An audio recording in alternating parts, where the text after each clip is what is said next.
back to Ireland AM. It's time to head to the kitchen now to see what's on the menu for today. Lisa Mullaney from the Lisa Mullaney from the P3 Cafe in Cavan is with us this morning. What are you cooking, Lisa? Hopefully you can speak better than me today. It's a tongue twister, isn't it? We are making a beautiful caramelised onion quiche today. Perfect for the warm weather we're having at the moment. Absolutely. By the way, it's just too hot to eat right now. This is lovely because it actually fills you up because it's got the eggs in there, the protein. It's really, really good. You can have it in the fridge and whip it out whenever you need to. Exactly. It lasts 3 to 5 days in the fridge. Oh. Probably won't even last that long because people are going to eat it so fast. Yeah. Okay, good to hear. Okay, People get daunted by it because they get afraid of making the pastry. So you can, of course, make your own pastry. I don't because realistically, you're sensible, that's why. So I buy the ready rolled one, and there's amazing Irish producers that do really, really great ones, so you don't need to panic about it. You'll want to take it out of the fridge a couple of minutes before you're going to roll it out because it just want to soften it up and makes it a bit easier to do it. Is it short crust or what is it? It's a short crust pastry, yes. And sometimes it's a bit short for your pan as well, so I tend to just roll out the sides a little bit longer just to make sure I get a full coverage on my tin here. So most recipes recommend that you use one that has a removable base. I just don't use them. I feel like if my pie crust is cooked properly, you shouldn't need it, in theory. Okay. You'd be on board with that today. Yeah. And the beauty of getting the ready roll one is it's already on the grease proof, so I can pick it up like this to transfer it over onto my pie tin. And it's so easy because that's where people get really worried about the actual transfer. So you literally just pop it over like that, gently lift up the sides to tuck it in. And this is a bit warm today, so I'm a bit worried I'm going to end up piercing holes into it. But we have lots of excess pastry here. So what we can do is I'm going to chop off that excess pastry because we don't want that on there. And fill in the gaps. And fill in the gaps if you need to. You want to blind bake your pie crust always. Oh, it's slipping out of me here now. So blind bake is when you bake it first, isn't it? Correct. And what you do, the reason that you do that is because you want it to be lovely and crispy. And if it's too soft, it's going to fall apart, especially when you put your egg mix in because it's quite a wet dish. Yeah, it'll get very soggy then at the bottom, wouldn't it? Exactly. No one likes the soggy bottom. Here, but we have it in here, and then you're going to use a fork and just pierce holes in the base of it. That allows just a little bit of steam to actually rise up so it doesn't puff up on the base for your pastry. And then what we're going to do is we want to weight down the pastry for the first part of cooking. We'll pop in our grease-proof paper here. You can use baking beans, you can buy them. I don't. Silvery things. Yes, my mum has them, I literally just use rice. I keep it in a jar, and that works the exact same way.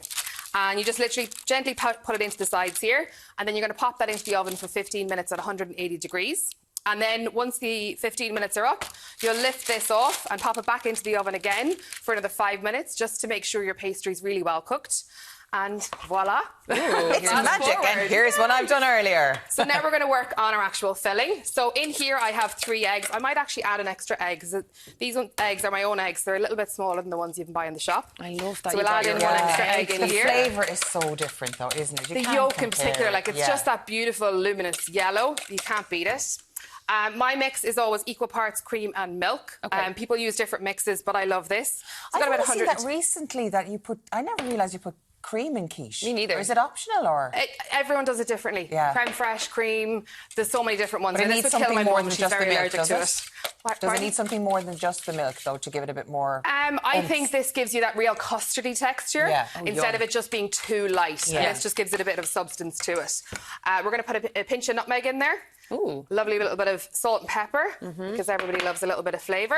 We'll pop that in there too.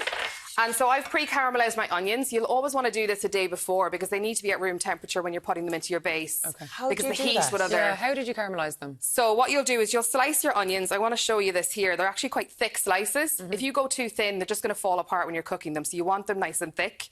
And it takes about an hour. So you'll pop them into a pot with a knob of butter. Doesn't need to be too specific in terms of how much butter you have in there. And then I usually go with about 1 tablespoon of sugar per onion. And that's about a medium onion. So it's a lot of sugar. It is. I shouldn't tell you that. It's a lot of Saturday, sugar in there. Anyway, onions or vegetables. And then you don't want to touch it for the first 20 minutes on the lowest heat setting you can possibly have. So if it's a 1 on your cooker, it's going on at a 1. And leave it for at least 30 minutes. Then you'll give it a little stir if you need to. Make sure it's not sticking to the base. You can add a touch of water if you need to.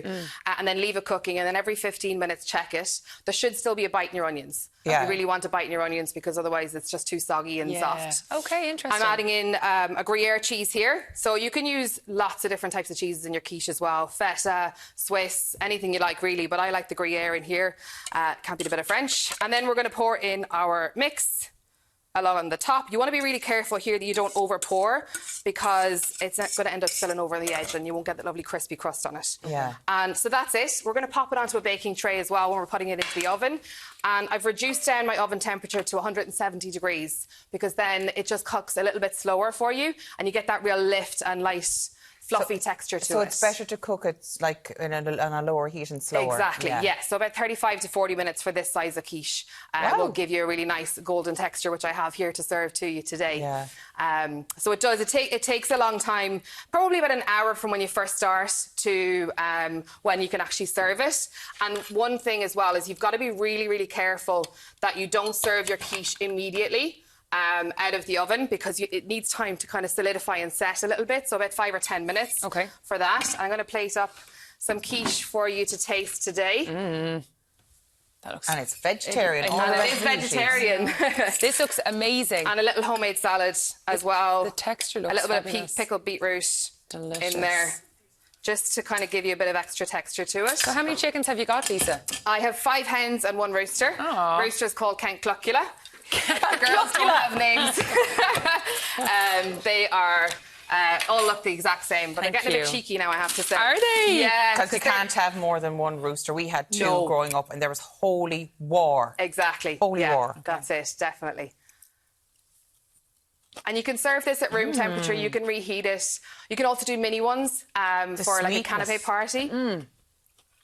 That is delicious. I love the texture. Like you said, it is that kind of custardy texture. That's from the cream. Exactly. Well, that's my thought on it anyway. Yeah, I think the cream just makes it a little bit slightly denser, but still really This is the fluffy. beetroot. That's the beetroot. They're white beetroots. Oh my God, it's delicious. Taste Yeah. Okay, I will. Okay. Goodness. Okay, the pressure.